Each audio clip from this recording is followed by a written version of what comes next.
kayo? Pero siyempre, kasama na kauwi pa. Ha? Kanina pa ako nakauwi. May walk-in sana tayo sa 12:25. Wala akong masasayan na. Ay, gano'n. Ay, sabi ko naman i-message kayo pagka papunta na yung... Nasa Sky Ranch lang sila. Sabi ko hanggang 8 o'clock lang pwede mag-check-in. Hindi pwedeng lumagpas. Nasaan kayo? Sa malapit na kayo? Eh, hindi. Nandun pa sila sa Sky Ranch. Ibig sabihin na mamasyal pa sila. Sabi ko, i-message kayo pag paalis na sila sa Sky Ranch.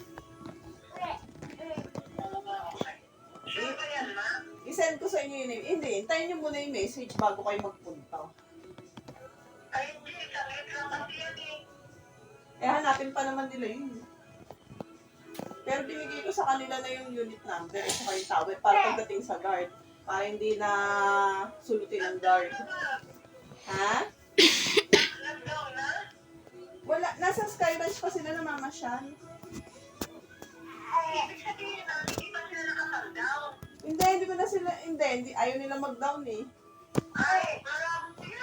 Kaya sabi ko, pagka sigurado na lang, i-message na kayo. Kaya wag nga muna kayong umalis. Pagka na lang nag-message sa inyo, ipapadala ko na sa inyo yung pangalan tsaka yung number. Okay, sige. Ibigay naman nila sa akin yung details nila eh.